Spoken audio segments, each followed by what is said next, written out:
You are listening to Dawn FM. Yes, we are talking about Dawn FM by the Weeknd. Let's talk about it. So, Dawn FM dropped earlier within this year of 2022. And I won't lie, when it first dropped, I was not too excited to listen to it. I was not in a hurry to listen to it. I was like, oh, it's the Weeknd. He dropped. Okay. Personally, I feel as though the Weeknd, he's found a sound that not everybody relates to, that not everybody wants to hop on, but it is within his own range. It is his own wave, and it's targeted towards a specific kind of audience. So, upon first listening to Dawn FM, I won't lie, it was a little bit difficult for me to notice that the songs had changed because on the production and musical value of them, they show some kind of similarity. He does this thing where he lets each song flow into each other, which obviously when it comes to storytelling, which is absolutely amazing, that I love that he was able to flow each song into each other and relate them to each other. But I also like to hear different sounds and range within an album. I was kind of hoping that I was going to feel that range that he has within this album. But that is not to say that he doesn't have range. I feel as though The Weeknd has shown his range within his discography with his different album, Dawn FM, After Hours, Starboy, Beauty and the Madness. Each of those albums are different. However, Dawn FM, I must say, is quite similar to After Hours in terms of the sound in which he has now gravitated to.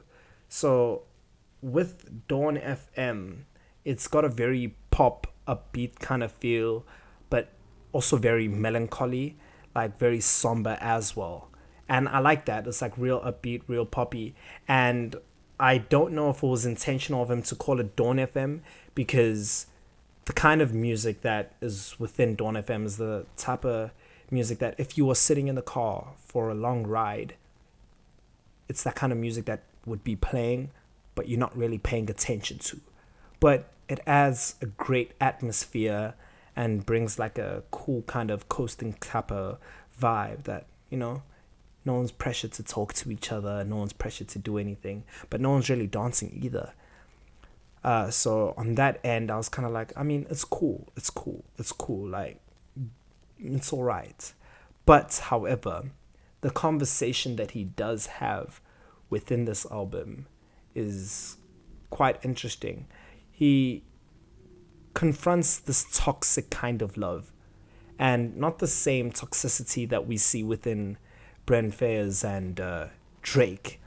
This is the alternate kind of toxic, where you have Brent and Drake, whose ego and pride is very intact, and they're very much narcissistic in terms of the way that they love.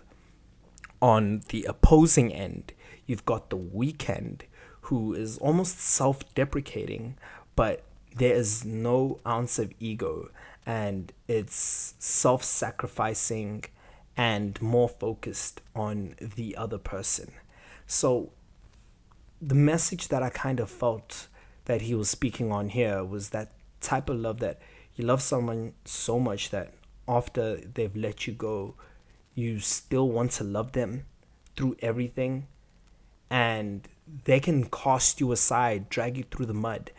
It doesn't matter. You're still going to love them and be there and just hold on to them. Now, to some people that might sound romantic, but it's not healthy. It is a very double-edged sword kind of love, the one that also kills yourself in the process. And it was very brave of The Weeknd to speak on this, but it is very low vibrational. And when I say low vibrational, I mean it is not encouraging to the self. It is not living according to your highest version of yourself. It is on the very low end of vibes and what you're omitting around you. It's very much this person this, and not very encouraging for yourself to be a better version of yourself, because the better version of yourself wouldn't hold on to something that doesn't advance you, that doesn't help you, and that's not good for you. And that's the kind of love that he's speaking on, which is a very interesting conversation, because to feel that level of intensity, to be able to do that to yourself, is one that not a lot of people speak of and not a lot of people relate to. It's a different kind of heartbreak, that you're willing to do anything for that person. And I find that conversation very interesting, that throughout the album, he kind of hits those pivotal beats of that love, the beats of the relationship, the beats of sacrifice, being out of time, that love you feel with friends, and you know, it's terrifying and breaking your heart and being vulnerable and seeing people you love move on and being regarded to as nothing, but you're still there, you're still standing somehow, in some way. It's not the best way, but you're there. And that's the conversation that he has. It's a very specific message targeted to a very specific audience, which I feel. This album is not for everybody. It speaks to people who know the kind of pain and feelings that he is speaking on. And on that end, it is not that relatable to everybody. But nonetheless, it is an alright album. It is an alright album. I think within the hands of the right audience, they appreciate this album.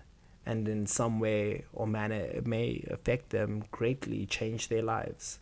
But yes, that was my intake on Dawn FM.